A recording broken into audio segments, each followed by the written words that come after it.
Og så må I give en kæmpe stor femmer til den næste deltager, som er Igor!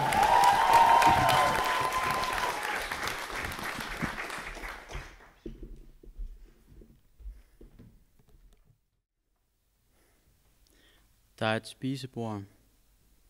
Det er et rundt et, gul, sorte kanter.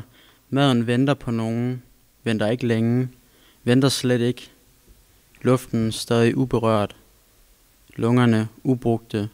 Der bliver banket i bordet med gafler og knive i hver hånd. Luften stadig uberørt.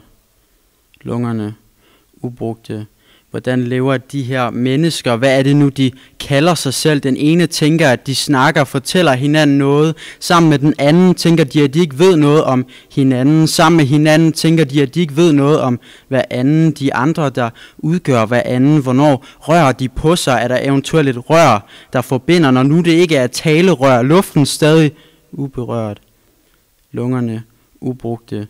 Det der er tilbage af et spisebord, det er et rundt, et grå udmattede kanter, der sidder mennesker over for mennesker, luften stadig uberørt, lungerne ubrugte, indtil I siger, når man var I så ude at rejse i ferien? Ja, vi fik da lige taget en lille familieroadtrip til Sydfrankrig. Så fint, hvad med jer? Ja, nej, vi var bare hjemme i det, du ved, danske sommervejr.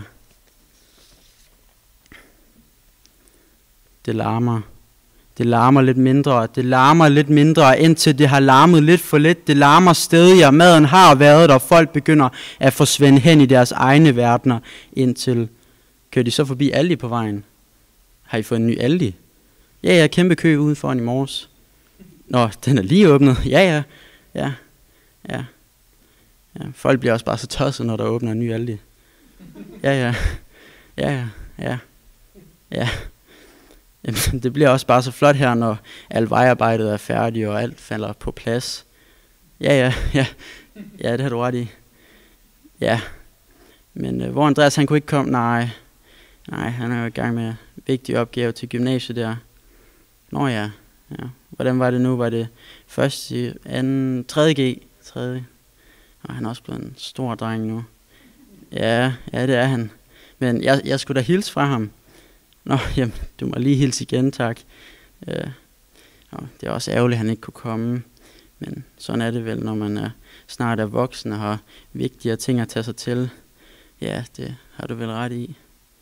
Ja.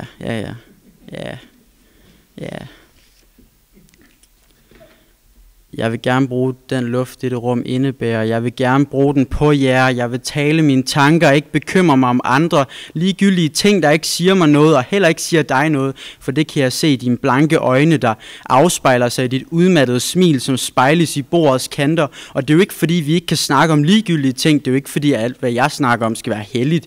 Jeg kan bare godt lide at være her, for de bedste tider er her, hvor i små øjeblikke, jeg føler, at jeg kan være den, jeg er. For rundt om dette bord sidder der mennesker, jeg er stolte over, at de bare kan se mig. Jeg er stolte over, at jeg kan se dem udvikle os og indvikle os i vores fælles liv. Hvorfor snakker vi sammen uden at tale om noget? Jeg ved ikke helt, hvad vi kan kalde os, men vi kan starte med: kan vi ikke bare tale om noget? Luften berørt, lungerne brugte.